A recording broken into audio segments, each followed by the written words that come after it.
बात करते हैं दिल्ली के प्रगति मैदान में हुई लूट की। ये मामला दिल्ली पुलिस के लिए गले की हड्डी बन गया या फिर एक सब कुछ ठीक ठाक हो गया, इस बारे में बात करेंगे। 7 आरोपियों को गिरफ्तार किया। हम सब ने देखा किस तरह से प्रवेश फुटेज आई सामने, जिसमें देखा कि 3 व्हीकल इन्वॉल्व थे इस पूरे कांड में। पहले फिगर आई 2 लाख की, अब पता चला कि दरअसल ये 2 लाख नहीं 50 लाख की लूट का मामला है अराउंड। हालांकि ये पैसा कहाँ से आया, क्या हवाला क्यों बनी है, तमाम जानकारी आप इकट्ठी कर रहे हैं। चांदनी चौक के एक शख्स एक कैब लेते हैं और उसके बाद जाते हैं और उसके बाद प्रगति मैदान टनल के पास ये पूरा मामला सामने आता है। कई 100 लोगों से पूछताछ हुई, कई सीसीटीवी खंगाले गए, आखिरकार पुलिस ने पकड़ लिए गए। और एक और कहानी इसमें जुड़ती है कि बुराड़ी में इन्होंने आपस में कोई गोली चलाई, उसके बाद मतलब देखिए बड़ी इंटरेस्टिंग बात है। पहले तो जिस दिन ये वारदात होती है, वारदात के बाद थू होने लगती है, हर जगह वीडियो सर्कुलेट होने लगता है कि दिन दहाड़े कैसे प्रगति मैदान से सटे हुए प्रगति टनल में 2 बाइकर्स आते हैं, सामने गाड़ी रुकाते हैं, आसपास से बाइक्स कार्स गुजरती रहती है, गन पॉइंट पे लूट लेते हैं। पहले जो कंप्लेनेंट है वो बोलता है कि इसमें मतलब जो इंटरनल सोर्स बता रहे हैं कि उसने कंप्लेंट में बता दिया था कि 1.5 से 2 लाख की है, लेकिन उन्हें भी पता था और पुलिस वालों को भी पता था कि जो एक्चुअल चोरी थी वो कितने की हुई है, डकैती, इसे चोरी भी नहीं कहेंगे, डकैती कितने की हुई है। ये हवाला से जो पैसे, आपको भी पता है चांदनी चौक में कितना हवाले के पैसे से थ्रू काम होता है, कितना ज़्यादा हवाला का काम होता है, तो 50 लाख तक का अमाउंट बताया जा रहा है।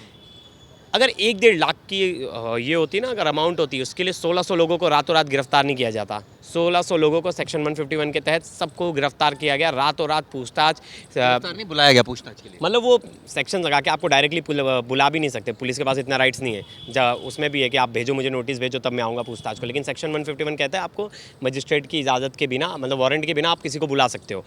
तो बुला लिया गया इतने लोगों को, इन लोगों को समन किया, इन लोगों को पूछताछ की गई, एक एक चीज़ें, एक एक चप्पा छान मारा। लेकिन इनको पकड़ना इतना इजी नहीं था, क्योंकि ये तो सीरियल क्रिमिनल है भाई, ये तो पहले से बहुत सारे ऐसे क्राइम करते हैं। इन्होंने कुछ दिन पहले, मतलब वारदात से एक दिन पहले, इन्होंने एक पार्टी की थी बुराड़ी में। इन्होंने एक फ्लैट लिया था, वो फ्लैट में ये आरोपी रहते थे। वहाँ शराब पार्टी में इनमें से किसी एक ने गोली चला दी, मज़े में, मौज में, और एक के पैर में वो गोली लग गई। वो गोली लगने के बाद वो उसे हॉस्पिटल लेके गए, जीटीबी हॉस्पिटल लेके गए। तो इनके पास एक बाइक थी अपाची। तो हॉस्पिटल में जाओगे आप, कभी भी आपके ऊपर गोली लगी है, आपके ऊपर चाकू से मारा है, कोई भी ऐसा हमला होता है, कुछ भी होता है, तो पुलिस के जब आपकी साइड बाय साइड आपका इलाज भी चलता है और पुलिस का रिपोर्ट करना बहुत कंपलसरी है। तो वहाँ का लोकल आयो आएगा, आपकी रिपोर्ट करेगा, आपका बयान ले लेगा। तो लोकल आयो ने इन लोग को देखा, इन लोग से बातचीत की, इन लोग बाहर खड़े थे क्योंकि जो दोस्त भी जो आते लेके उनसे बातचीत की, तो उनको जाते हुए देखा कि वो वही बाइक से गए थे, अपाची जो बाइक लाई थी वही बाइक से वो जा रहे थे। जब घटना हुई एक दिन बाद, तो इन्होंने नोटिस किया कि ये सेम बाइक तो मैंने भी देखी थी, और एक आरोपी, मतलब तो ये सेम बाइक उसमें इस्तेमाल हुई, कैसे कनेक्ट कैसे हुई है? हाँ बताता हूँ। जब, क्योंकि देखिए कोई भी आरोपी फरार होता है, वांटेड होता है, हर पुलिस स्टेशन में चला जाता है कि ये बाइक है, ऐसी बाइक है, ऐसे लोग फरार चल रहे हैं। तो उन्होंने भी वो मैसेज अपने ग्रुप में देखा, बोला अरे यार अपाची बाइक के तो कल एक लड़का आया था, हॉस्पिटल में छोड़ने आया था, उसको पैर में गोली लगी थी, और आज ये इंसिडेंट हो रहा है। कल भी 2 बाइक से लोग आए थे, आज भी 2 बाइक से आए। हाँ, तो थोड़ा शक हुआ उन्हें, बाइक जब सिमिलर हुई तो ये तुरंत पहुंच गए, जो हॉस्पिटल में लड़का एडमिट था, जो आदमी एडमिट था, उसके पास पहुंच गया और उससे पूछताछ करने लगे कि तू बता भाई ये कैसे हुआ क्या नहीं, डिटेल है। तो उसकी थोड़ी धुनाई कुटाई हुई होगी, फिर उसने सच बता दिया। बताने के बाद इन्हें अरेस्टिंग की गई। लेकिन यहाँ जो चिराग जी सबसे बड़ा सवाल है कि इसमें पुलिस की मिलीभगत थी, क्योंकि देखिए जिस तरह से पहले छुपाया गया कि ये 1.5 से 2 लाख की है, फिर बाद में बात सामने आ रही 5 लाख तो आरोपियों से ही पकड़ा गए, मतलब 50 लाख तक की बात हो रही है।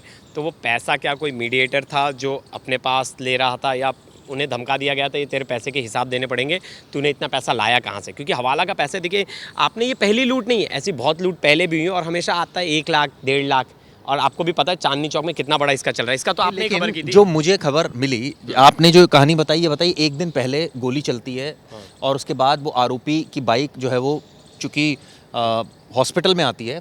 तो ये जब केस होता है तो इस केस के आईओ ने ये प्रिज्यूम किया कि कल भी ऐसा कुछ कांड हुआ था और एक बाइक का इस्तेमाल हुआ था, क्या ये सेम बाइक तो नहीं है, क्या कनेक्शन तो नहीं है? लेकिन जो मुझे कहानी पता चली है वो कुछ थोड़ी डिफरेंट थी, जो मुझे बहुत क्लोज सोर्स ने बताई। अब ये ऑब्वियसली अभी तो जांच चल रही है दिल्ली पुलिस की, हो सकता है आने वाले वक्त में कुछ और चीज़ें क्लियर हो। उसने ये बताया कि जब ये घटना हुई उसके बाद ये लोग बुराड़ी जाते हैं और वहाँ पर पार्टी करते हैं और वहाँ गोली चल जाती है सेम डे, जिस दिन इंसिडेंट करते हैं उसकी रात को। उसके बाद जब गोली चलती है तो ये ले जाते हैं जीटीबी हॉस्पिटल। तो वहाँ जब इनसे इंक्वायरी होती है तो पता चलता है ये पूरा मामला तो दरअसल ये लूट का है। तो कुछ इस तरह की कहानी है। हालांकि देखिए अभी जांच चल रही है, ये दोनों ही वर्जन है। लेकिन इसमें सबसे बड़ी जो चीज़ प्रवेश निकल कर आई वो ये आई कि हमने देखा सारे दिल्ली पुलिस के सीनियर ऑफिसर सड़क पर आ गए पूरा पूरा पूरा पूरा मतलब पूरा इतना फोर्स pressure मतलब ऐसे हुआ special कि cell आ देखो, गया, नॉर्थ पुलिस आ गई, सब आ गई, मतलब हर team law and order Delhi के जो हैं दीपेंद्र पाठक साहब वो भी सड़कों पर नजर आए, सागरप्रीत हुड्डा जो लॉ एंड ऑर्डर है वो भी नजर आए। यानी कि ऐसा क्या हो गया भाई कि पूरी पुलिस फोर्स ही उतर गई, ऐसा कौन सा किसका प्रेशर था? मतलब सवाल ही उठता है कि जब घटना होती है उसके बाद तो सारे एक्टिव होते हैं, और उसके बाद एक और घटना हुई, मैं आपको बताता हूँ। उसी रात को एक थाने में एक एसएचओ साहब सो रहे थे, हाँ। और ये चूंकि एक मैसेज फ्लैश हुआ था पीएचक्यू की तरफ से कि भाई आज पूरी रात गश्त होगी, तो वो जब सो रहे थे तो एक एडिशनल डीसीपी साहब, हर्ष इंदौरा इनका नाम है, साउथ ईस्ट डिस्ट्रिक्ट के, वो वहाँ पहुँच गए और उन्होंने देखा एसएचओ साहब सो रहे हैं, उनको लाइन हाजिर कर दिया। कहने का मतलब ये है कि ठीक है आप ये सारी चीज़ें कीजिए। अब ये सवाल सब ही छोड़िए उठता ना, है। मैं चिराग जी 2 दिन पहले बता रहा हूँ, मैं 2 दिन जामा मस्जिद के एरिया के साइड गया था। मैं वहाँ से मेरे एक मुंबई से एक मेरे भाई आए हैं, तो मैं रात को लेट गया ऑफिस से, तो मैं बोला चलो तुम्हें कुछ खिला के लाता हूँ।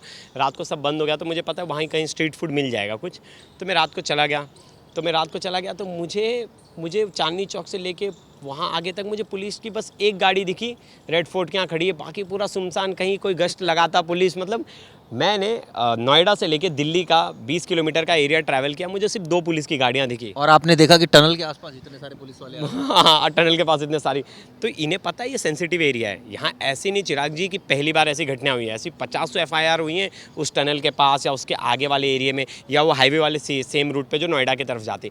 लेकिन क्या है, कुछ नहीं है, आप आगे बैरिकेटिंग ही नहीं देखेंगे, आपको 10-10 किलोमीटर तक और कुछ ये तो मुझे लगता है फॉर्मेलिटी है, कुछ दिन की है, फिर उसके बाद तो वही ढाक के 3 पात वाली बात है। क्योंकि देखिए सब लोग यही बोलते हैं इनडायरेक्टली, दिल्ली पुलिस को ये ब्लेम करते हैं कि दिल्ली पुलिस की मिली भगत के बिना कुछ भी दिल्ली में पॉसिबल नहीं। नहीं, मैं ये नहीं मानता। मैं ये मानता हूँ कि पुलिसिंग ढीली हो जाती है, सब ढीले पड़ ढीली- जाते हैं, ढीली क्या हो और जाती है, पुलिस जब- उसके बाद टाइट जब- नहीं करते, जब कोई एसएचओ नाम- गश्त नहीं करते। नाम जब खराब होने लगता है, जब प्रेशर आ जाता है तो पकड़ लेते हैं तुरंत। और ऐसे बहुत सारे ऐसे केसेस होते हैं। अभी आप यही छोड़िए ना, 4-5 दिन पहले एक सेम केस हुआ था, उसमें भी रात को एक आदमी, बूढ़े आदमी से 1 लाख रुपए लिए लूट लिए गए, वो भी सीसीटीवी फुटेज कल सामने आई। बहुत केसेस आगे पीछे होते हैं। मतलब दिल्ली में लूट की वारदात है ना बहुत ज़्यादा बढ़ गई। गन पॉइंट पे लूटना it's very easy in Delhi. मतलब कि कैपिटल में दिल्ली पुलिसिंग, आप पुलिसिंग पे क्या बोलोगे, आपके गन्स आ जा रहे, कहाँ से आ रहे, इजीली गन्स अवेलेबल हैं।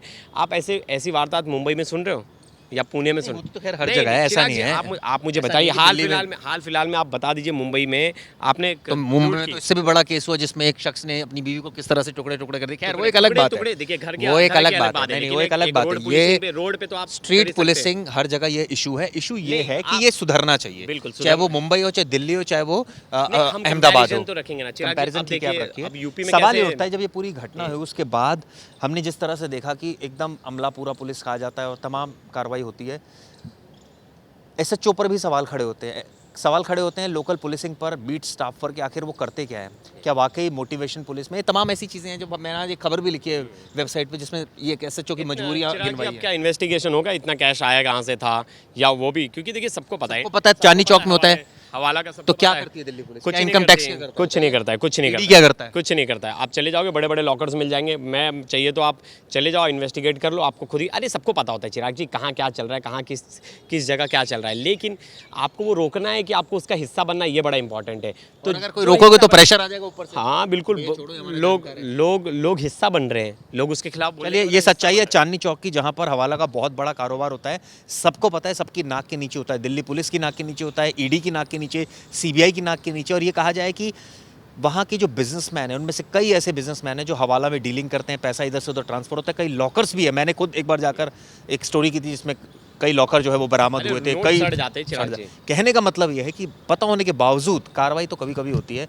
और इस तरह की लूट, ये कोई पहली लूट नहीं है जो इस तरह की लूट हुई हो, जहाँ से मुखबरी हो गई कि इतना करोड़ कैश लेके जा रहे हैं, इतने लाख लेके जा रहे हैं और लूट हो गई। इससे पहले भी हमने चांदनी चौक इलाके में बहुत सारी ऐसी घटनाएं देखी। तो इस पूरी घटना ने कई सवाल खड़े किए हैं हवाला कारोबार पर, पुलिस की कार्यप्रणाली पर, और जो चांदनी चौक में चल रहा है तमाम गतिविधियों पर। ये वीडियो कैसे लगी ज़रूर बताइएगा।